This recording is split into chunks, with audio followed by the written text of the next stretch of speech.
aswanse abato mpasua so a ene ne pen no anokan ye papa won na trotro de ma ND samanyuko no ye fa no Mugis Madi me no ka said ye wod ne nsam nyina kwadan posifo wo kirem ese ene ne nansa o ho no mo a ne fu akita no di ohun ya ne some messages bia baso e kran wo so office na emu ba mo ne kura nti wafa na yi na ID card okoyi adi wo so wo bie message ni wa ono number ana send the messages ahodo pi ni nyina ne se nya no a ye beku no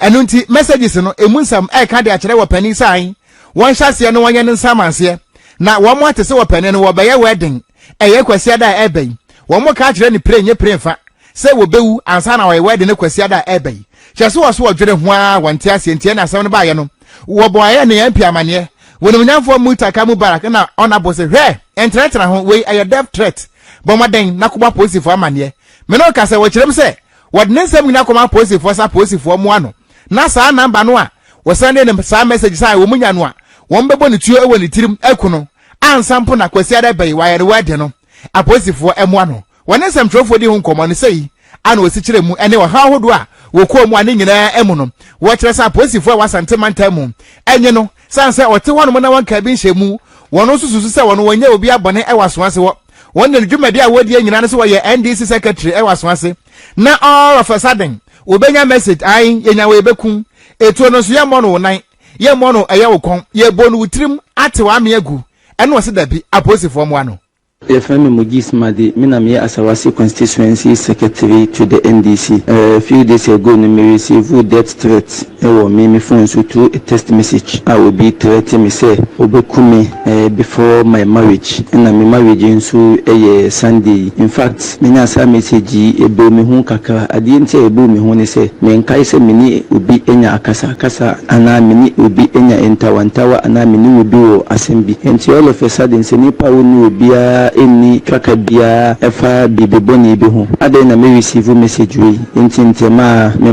member of parliament asuti ama oka se me nko report to Enfama police for because matter of this nature no yemfa eni agoro even though se obi kura na eni wudi agoro ni kwan se ofan very lightly nti I adhere to asema okan na me nso me report to ye I reported it to the Asawasi police station omotro minimum nsem esa take a screenshot of the message so into automatic matter no on omoye investigation on the whole issue minim number no minim oni akro minim say politics wa na enya politics but makoye frontline politician need there say BBC eba me phone so there the first adwene amede bedwene any political and any politics abusia asam na yiriye papa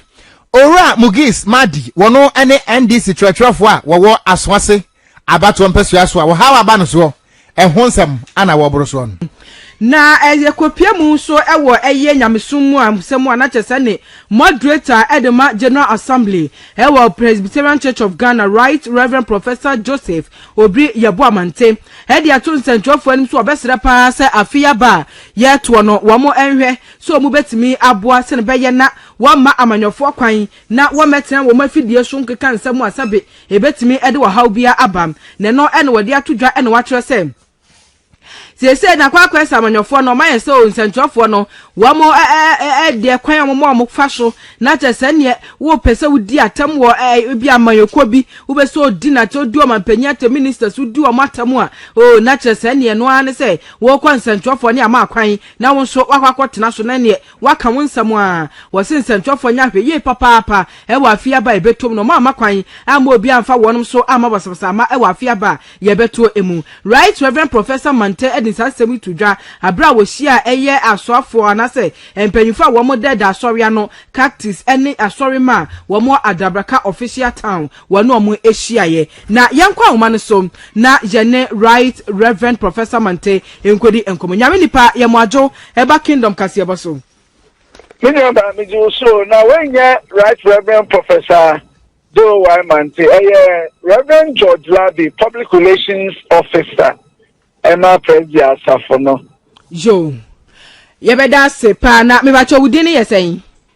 Reverend George Labi. Yo. yɛda ase pa na ensem ya mo mpanyimfo ede to dwai na kyesa wo so ka ho bia ne sa nniema ben na ensentwofo nso betimi aye wa afia batoi mu a betimi ama asumdua aba ne nkofo ha bia emma efutuo ben na mo wo man ensentwofo yo mini abia meda wase na mami fa sa akonya nsu nchia watiefo nyina na me nkase Right Reverend Professor Joe Waimanti oye moderator oda president asafuna no etu nanan esi ho the concert ewo Ga West Presbytery eye president asafuno in Kranha na eno na baby obedibia no na so mo kan say afi aba ye ba betu no yato aba enya fi di necessary ye na ntokwa besi dana abibum ha ani yasi nyina ani ediachi a wore hweyen se afi so ye beto aba basabasa bia remba ebekye se kabina min kabino ye di mu tintina ani ntina asofopanyi pese o kire se dana fu nyina mo a na asomdwe mra nikitiri no ensamtrofo eni se ensamtrofo obi wo ho a obi ho anapa radio so na obi abegyina ho politician kase bi ebefi na enu na ba no fi yesi orisha takra wojamu eno na mobile si so we are radio station and TV station in media house bi na se politician bi begyina ho na ankwankwa bi begyina so na orika nsem a edi entokwa ebufuso ni adebeba asema central from na se nipa no ekwan efise onyaka eye jeso na